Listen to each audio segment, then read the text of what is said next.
Okay. Okay.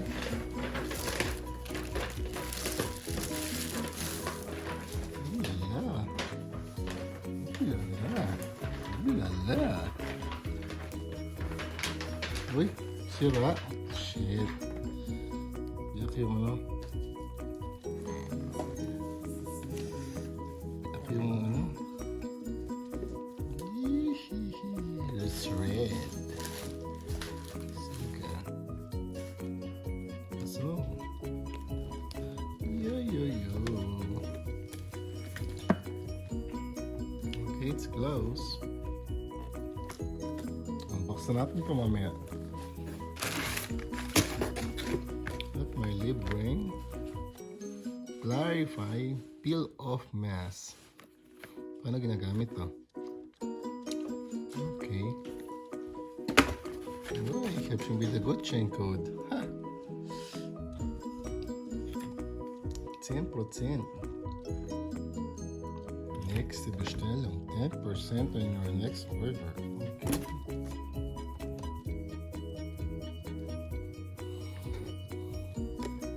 Ferrari. Oh my god.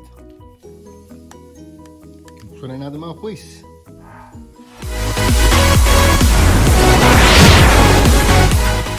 What's going on mga quiz? What's going on YouTube? For today's episode, I am going to unbox this BaByliss Pro 4 Artist Red FX. So this is a Ferrari design. You have the Ferrari logo here. So ito na nga mga quiz, nakuha na natin yung Red FX natin. So ito mga quiz, salamat YouTube. Kung hindi dahil sa'yo, hindi tayo makakabili ng ganitong clipper. So ito, pinangarap natin to. So magkaroon tayo ng isang limited edition ng BaByliss. So kung napapanood nyo yung mga vlog ko or yung mga unboxing ko, meron na rin tayong BaByliss na clipper na in-unbox na UK version. So YouTube, this is the European version of this Red FX. Okay, the same with metal box or metal casing. So let's take a look at the back. You have the 45mm blade, 2 hours of charging, 3 hours of use. It has a 6,000 RPM. Again, 1 year plus 1 year warranty, powered with lithium-ion battery, and comes with 6 guide combs. So dito mga quiz, meron din tayong kasamang accessory. So this includes the accessories here, so the bottom cup or the red lever. So you can actually modify the lever of this and the bottom part of this clipper. So again, meron silang patented Ferrari design, Ferrari motor design, kaya meron siyang logo ng Ferrari. So it's Ferrari design engine. So buksan natin mga quiz. So natin yung mga quiz, meron tayong BaByliss collection. So meron na tayong Chrome Pro, meron tayong Skeleton FX. This is UK version. So UK version always comes with a dock. So this is the dock for this trimmers or clipper. So okay, so we have the BaByliss shaver here, the double foil. But I'm planning to make a dock for this shaver using a 3D printer. Okay, I'll be designing this project, then I will show you guys on my YouTube channel the finished product of the 3D printer. So again, let's go back here. So this is the clipper. So ito na mga quiz, ang ganda ng kulay niya. So parang Iron Man, parang Ferrari. So this one, it has red and gold combination. So this is the clipper. You have the BaByliss logo here. This is the same clipper. This is actually a 4 artist series. So you have the black, the white, the red, and the gold FX.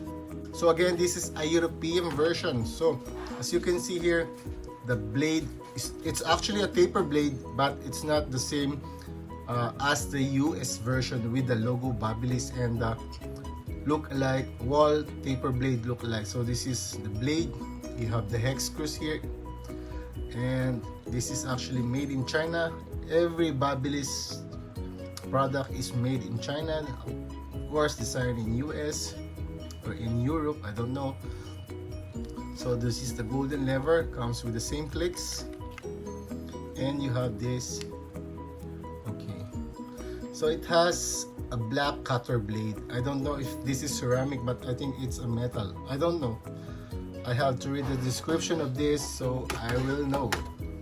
Okay, this is a gorgeous clipper. So tingnan natin mga kuys ulit yung mga pasensya na kayo, nag-i-English ako dahil marami na tayong mga kaibigang sumusubaybay sa channel natin na kailangan naghahanap sila ng English translation ng ating mga binablog. So excuse my English. So meron din siyang, ito yung sinasabi ko mga kuys, so pwede nyo customize yung inyong clipper. So kung gusto nyo all red, then you can put this on your clipper. So this is the customizing kit. So you have the eight guide combs. This one is in silver, but this one is in gold. Okay. Sana lang mga boys na upgrade nila yung yung guide combs nila kasi hindi siya sobrang kagandahan. At least for this limited edition, at least they provide something premium combs for this clipper. So this is another disappointment on this clipper.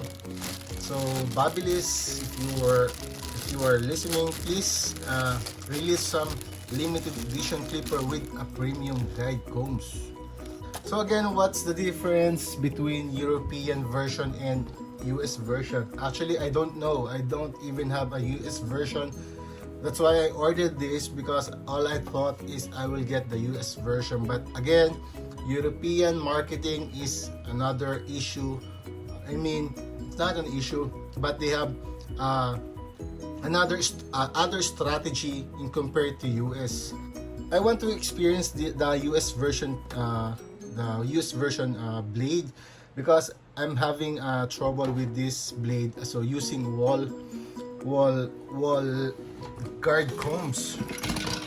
This actually fits wall premium comb, but the problem is if you are using higher guards, then you can feel a little movement on the guards actually. So this is number 2 guard, so all fits on this clipper or on this blade, but there is a little movement on the guard comb. So now you'll have more space for this guard combs. So that's the only issue, but the blade is very sharp. Again mga kuys, sobrang talas nung blade natin. So I'm here in Europe. So I get the 3-meter charging cable with the European charger. Okay. So what else? You get the cup, the screwdriver here, and oil and brush.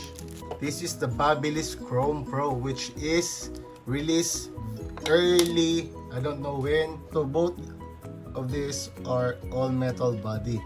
So but we're going to check both clipper.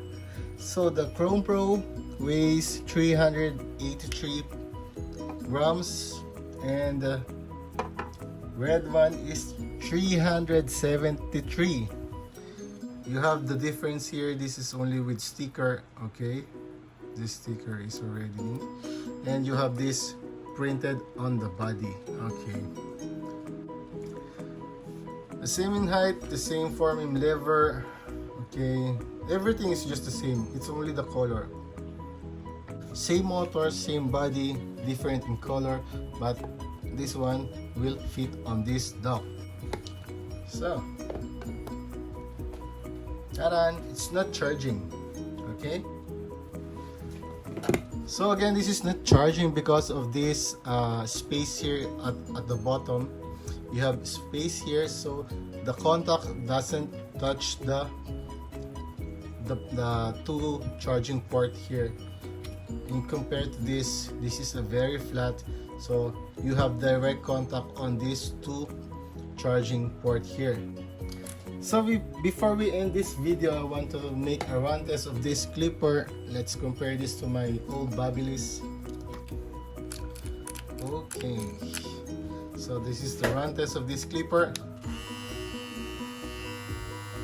Okay, it's very quiet and very fast. So this is actually 6,300 RPM. Okay, and this one is the Chrome Pro.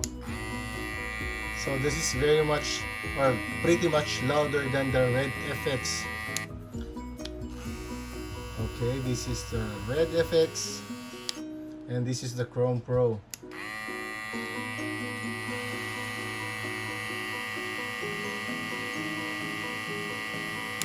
So this is the unboxing video. Thank you for watching again. If you are new to this channel, please do subscribe mga koys. Kung bago ka pa lang dito, pakiusap na mag-subscribe na po kayo sa aking channel. At salamat sa panonood. And I'm going to test this clipper on my next, maybe I don't know. I have my 1 week vacation for this week. Then we will see if someone will come or I might test this on my son's hair. So thank you for watching again. Please stay tuned.